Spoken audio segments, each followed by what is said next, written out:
mag-end yung cycle ng problema nyo mga kapiksi. And kapag nag-end yan, kaligayahan naman yung nag-aantay sa inyo guys. For some of you, maaaring may mga bagong kontrata, no? Especially pagdating sa trabaho, it's already in progress. Lalo na guys kung meron talaga kayong mga pending application.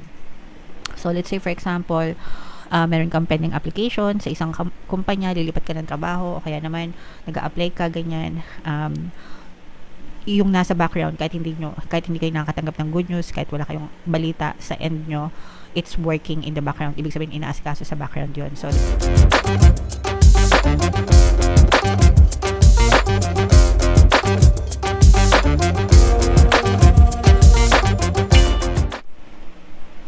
hello guys, hello Gemini, welcome back to Pinay Pixie Tarot. Ang pamagat ng episode natin for tonight is New Moon Kapalaran para ngayong February to March. Para sa Gemini guys, Sun, Moon, Rising, Sign, and Venus. Yung New Moon ngayong February mga kapiksi ay sa February 28. Tapos yung next na New Moon naman ay sa March 29 guys. So ang reading na to ay para sa period na yan mga kapiksi. Unahin natin tong deck na to guys. Tingnan natin yung moon message para sa inyo. Take time to breathe out mga kapiksi. Ibig sabihin nito, hinga-hinga tayo guys, no? Magpahinga, huminga, mag-relax, mag-chill.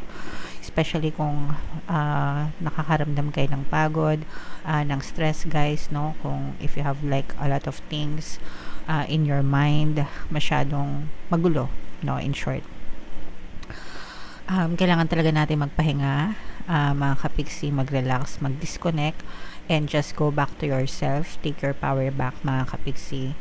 You can do it, no? Kailangan talaga natin magpahinga guys, kasi even yung mga gadgets natin, mga cellphones natin, diba, at the end of the day, nalulobat sila pagkatapos natin gamitin. It's the same with us guys, no? So yeah, pahinga mga kapiksi. Attune to the moon guys. I am where I am and it's okay. Alright? Sabihin nyo yan sa sarili nyo guys. I am where I am and it's okay. So nandito ako sa kung nasan man ako ngayon. Dito ako dinala ni universe and it's okay. Pangit man or maganda man yung sitwasyon nyo guys, okay lang yan kasi pwede nyo naman baguhin yung buhay nyo. Kung gusto nyo talaga mga kapiksi, mag-focus lang kayo dun sa mga desires nyo, dun sa mga nais nyong makamtan sa buhay guys, and you can definitely have it, okay? So okay lang yan, there's nothing to worry about. It's never too late guys. Habang may buhay, may pag-asa, ika nga, basta nasa iyo yung disiplina. Syempre kung gusto mo maging ma-okay yung buhay mo, alright? You should know where you stand either now or very soon. Dapat alam mo kung ano yung gusto mo kasi yun yung starting point mga kapiksi, no? Dapat alam natin kung ano yung gusto natin, kung saan tayo papunta, kung ano yung gusto natin ma-achieve sa buhay natin. Kasi kapag alam mo yung gusto mo, yung energy mo mga kapiksi, mafo-focus mo yung attention mo, no? Doon sa gusto mo, and yung energy mo doon nagfo-flow kung saan yung attention mo, alright? And of course, kapag mas nakafocus yung attention mo, yung energy mo, mas ano siya, magma-manifest yung gusto mo. Kaya dapat talaga alam mo kung ano yung gusto mo. You need to take some time out for your own good. Ayan na, 'di ba? Some time out, ibig sabihin, pahinga. Time out, pahinga, relax, reset, R&R. Ito na naman ako, in-endorse ko na naman si Lalaboy, mga kapiksi. I-search nyo yung kanta niya dito sa YouTube o kaya sa Spotify. R&R, no? By Lalaboy. Rest up, relax, reset. Yun yung ibig sabihin ng kanta, magpahinga, mga kapiksi. It's time for you to share your wisdom and experience with someone else, no? Yung mga karanasan natin, yung mga na-experience natin guys, i-share natin sa ibang tao para alam nyo yun, lumuwag-luwag, no? Yung inyong damdamin. Actually, yung mga kaalaman nyo, no? Pwede siyang makatulong sa ibang tao, diba? So, yeah. And yeah, so yan yung inyong moon message guys para ngayong new moon season. Comment down below mga kapiksi if feeling nyo naka-resonate kayo dyan. Tingnan natin yung ganap sa inyo ngayong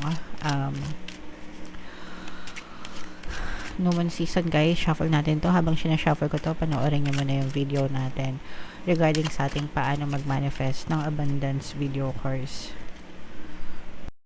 Kapiksi, sawa ka na ba sa mga struggles at hirap sa buhay mo? Masipag ka ba at masikap sa buhay ngunit hindi ka pa rin umaasenso? Ilang beses ka na bang nag-attempt mag-negosyo at mag-invest pero palagi ka pa rin nalulugi? Sa pagkakataon na ito ay maaaring may subconscious beliefs ka na nagiging balakid sa iyong pag-unlad at pagyaman. Introducing, paano mag-manifest ng abundance video course. Dito ay matututunan mong ma-overcome ang mga balakid mo para tuluyan ka ng umunlad, umasenso, sumagana, maging matagumpay, successful at maswerte sa iyong kabuhayan, pera, trabaho, negosyo sa lapi at kaperahan ng bonggang-bongga. Dali, mag-send na ng email sa pinoypixitayo@gmail.com at simulan na ang iyong pagyaman ngayon. Alright, so sa lahat ng gusto mag-avail ng course guys, naka-flash sa screen nyo. Una, meron tayong paano mag-manifest ng abundance video course para sa inyong kabuhayan. Pera, trabaho, negosyo sa lapi. Meron din tayong paano mawala ang third party at magkaroon ng harmonious na relationship. And meron din tayo guys na email coaching, manifest your desires using the law of attraction. So, if interesado kayo dyan sa mga yan guys, mag-send lang kayo ng email sa pinoypixitayo@gmail.com. So, Gemini guys, kayo ay represent ng King of Swords. Ito yung ating moon energy, mga kapiksi. Meron din dito presence ng another air sign, Aquarius, Gemini, Libra, at saka water sign, Cancer, Pisces, Scorpio. So, for some of you, pwedeng may ganyan kayo sa inyong natal chart, or you may be dealing with another person na may ganyang sign. Ito guys, nakikita natin sa love and relationship, mga kapiksi, na nagkakaroon ng forgiveness sa mga emotional pain nyo. Kasi for some of you, pwedeng nai-stuck kayo sa unwanted situation, mga kapiksi, between you and your person. Parang it's either may nagawa ka or may nagawang hindi maganda yung person mo sa relationship nyo na pinagsisisihan nyo naman, mga kapiksi, or pinagsisisihan nila. Okay? Pero kahit na nagsisi, mga kapiksi, hindi pa rin natatanggal yung katotohanan na nakasakit, no? So, it's either nasaktan ka, nasaktan sila, or parehas kayo nasaktan, mga kapiksi. And parang nagkaroon dito ng trust issue, na parang nagkaroon ng duda. Kumbaga, hindi na maalis yung duda na paano kung gawin ulit, paano kung mangyari ulit, paano kung hindi na maging ma-okay, paano kung hindi na ma-resolve. So, may mga ganong klaseng internal thoughts na pumapasok sa isipan nyo. And sometimes, the moment na naiisip nyo yung sitwasyon, parang natitrigger kayo, guys, no? So, but, nakikita rin natin dito na there's also a lot of healing going on. So, parang sinusubukan nyo pa rin na magpatawad, sinusubukan nyo pa rin na kalimutan. Although, it's easier said than done. Syempre, mas madaling sabihin, di ba? Kaysa sa gawin or, yeah. Pero, you're still trying, mga kapiksi. And ganoon naman talaga, guys, no? Sa relationship, kailangan merong unawaan palagi, kailangan palagi may forgiveness, kailangan palagi may acceptance para magkaroon ng harmonious na relationship, and pag-usapan ng maayos para maging ma-okay yung relationship. Okay?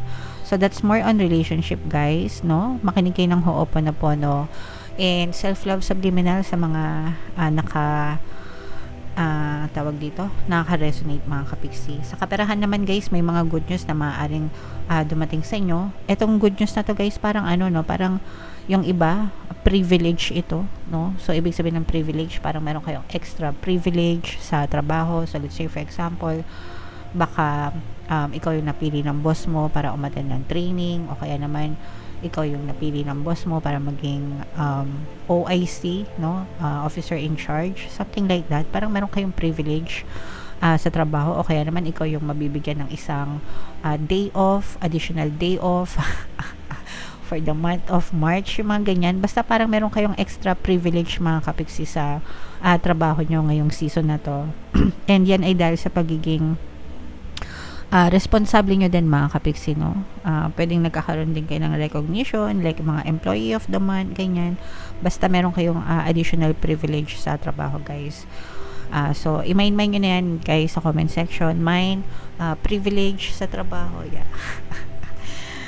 Yeah, so napakaganda, mga kapiksi. What else, guys? Tingnan pa natin yung mga kapiksi natin na nagdadanas ng mga problema, challenges, or pagsubok. Nakikita natin na magwawakas or mag-e-end din yung, or parang nandun na kayo sa climax climax, no? Ibig sabihin, tuktok ng yung pinaka-heightened, no, na sitwasyon ng mga problema nyo. Syempre, pagkatapos nyan, bababa na yun, guys. Ibig sabihin, patapos na yung climax, mag-e-end na rin yung mga problems nyo, mag-e-end yung cycle ng problema nyo, mga kapiksi. And kapag nag-end yan, kaligayahan naman yung nag-aantay sa inyo, guys. For some of you, maaaring may mga bagong kontrata, no? Especially pagdating sa trabaho. It's already in progress. Lalo na, guys, kung meron talaga kayong mga pending application. So, let's say, for example, meron kang pending application sa isang kumpanya, lilipat ka ng trabaho, o kaya naman, nag-a-apply ka, ganyan. Yung nasa background, kahit hindi kayo nakakatanggap ng good news, kahit wala kayong balita sa end nyo, it's working in the background. Ibig sabihin, inaasikaso sa background yun. So, may mga approval na ongoing, may mga, I don't know, review, ganyan. And one of these days, guys, magre-ring yung telepono nyo, okay, or makaka-receive kayo ng text or email na isi-share yung magandang balita sa inyo, mga kapiksi. So, abangan nyo lang yan, guys, kasi nakikita natin na talagang kaligayahan yung magiging dulot nitong mga update or mga good news na to pagdating sa trabaho or sa kaperahan, guys. So, imay-imay nyo na yan sa comment section, mga kapiksi. Okay? So, mine good news, mine magandang balita, magandang update, at saka yung katapusan ng mga problema. Yan. I-mind nyo na yan, guys, sa comment section. At saka itong healing, mga kapiksi, na huwag nyo kalimutan. Mag-focus sa inyong healing, guys, para talagang you have to work on this, guys, para talagang maging magaan yung daloy ng buhay nyo, mga kapiksi. Okay? Alright, so comment down below, Gemini, if feeling nyo naka-resonate kayo dyan. For more tarot readings, mga kapiksi, ito yung playlist nyo. Ito naman yung ating success stories ng paano mag-manifest ng abundance video course. Click here to subscribe, guys. Ito yung ating mga pampaswerte subliminals. Thank you for liking, sharing, and subscribing. See you again next time. I love you all, mga kapiksi. Have a nice day. Bye-bye.